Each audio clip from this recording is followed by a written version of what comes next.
I'm Aaron Baker from PhoneDog.com, and for the past 14 days I've been using the Moto X as one of my personal devices as part of a 30-day challenge with Motorola's flagship device. In the Day 14 update video, we're talking about how this device fares in comparison to two other high-end devices on the market, the Galaxy S4 and the HTC One. 14 days have passed since I started using the Moto X as my personal device as part of this 30-day challenge, and the Moto X is kicking along. I really enjoy a lot of things about this device that I've talked about in previous videos. The build quality is quite good. It's easy to hold in the hand. I like this little Motorola logo too because it's easy to put an index finger there and talk for long periods of time. The curved nature of this device makes it conducive to phone calls. There's a lot to like, but when you look at it from a specifications perspective, there's arguably a difference between this device and some of the other high-end devices on all the carriers that are also available for the same price point. So in the Day 14 update, we're talking about the Moto X in comparison to the HTC One and to the Samsung Galaxy S4. Now there are a lot of differences, and honestly it would take 3 or 5 videos to update you with all the differences on the Moto X versus the HTC One and versus the Galaxy S4, but I'll talk about some of the things that I've found so far in working with the Moto X for 2 weeks. One for me, and I do this one on a pretty regular basis, galleries. I find myself often taking images, so snap a couple of pictures here. We'll kick it over into the gallery, and you can see my pictures that I've taken. So we'll go into gallery here on the Moto X. Boom, there are the camera images right there. Well, I'm the type of person that takes a lot of pictures and stores them in albums. So for me, for example, on my personal device that I usually carry, I don't do this often on the 30-day challenges, but I use, a Hawaii album. I have an album for, pictures we've taken around the house. I have an album of people in the family, etc., etc.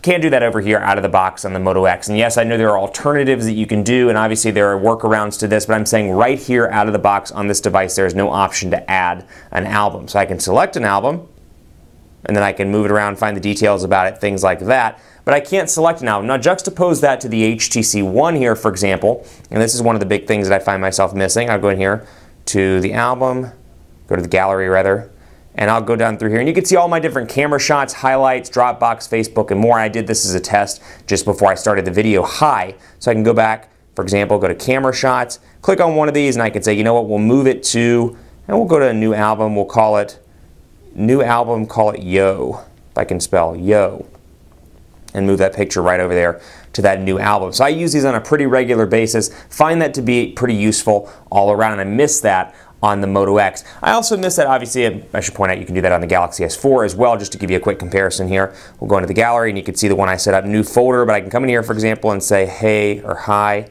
and I can drag a picture over to that album and click done, all from the device itself without any sort of changes or third party. I can do it on device as opposed to using other alternatives. So nice to have those albums right there. Not saying you can't do it on the Moto X, but at least out of the box, it's not there in the software. So that's one thing I miss. I also miss the camera stuff. Just out of the box, I take quite a few pictures, and you can see here 4 ultra-pixel camera, 13 megapixel camera on these devices. Both take great pictures, and not just that, they have a ton of things that make them really useful. For example, HTC Zoe over here on the HTC One, absolutely love it. Use it on a regular basis. I've got my Zoe option right here. I can take Zoes and take stills and combine those together in a Zoe highlight reel throughout the day. So if I'm at a wedding, at a friend's party, whatever the case may be, I can do those, take a bunch of pictures, and have this combined video. Over here, you've got a ton of different modes in the camera. We'll go into camera so you can see what I'm talking about. We'll go into mode. You've got auto, beauty, face, best photo, sound and shot, drama, animated photo, and then you have the ability to use front-facing camera right there, but then we'll bring this over here so you can see it a little bit more up close and personal. Bring this down and zoom in or increase the size. And you can use the front and rear facing camera at the same time to take a picture. Now some of you may argue that that's gimmicky. I like those features. I use them on a pretty regular basis. I go on vacation with the Galaxy S4 from time to time and use it. Even on the weekends, I'll use the front and rear facing camera simultaneously. I think that's a pretty cool feature, and I find myself missing that on the Motorola X. And when you look at it from a price point standpoint, these are all around $199. They're all considered high-end devices. They're all around $199. So I think it's important to point out what you're missing by going with the Moto X, or some of the differences between the Moto X's features and the features on the Galaxy S4 and on the HTC One. Not to mention build quality slightly different here. You've got the curved back, but a little more of a polycarbonate look and feel as opposed to the metal here on the HTC One. and then here's how the Samsung Galaxy S4 feels. Now another one for me, I've told you this quite a few times in videos, and this is very much a personal thing, so don't take this as a reviewer type opinion or a reviewer type comment. Take this as a very personal comment coming from me using this as my personal device. 5 inches for me is the perfect sweet spot. So at 4.7 inches,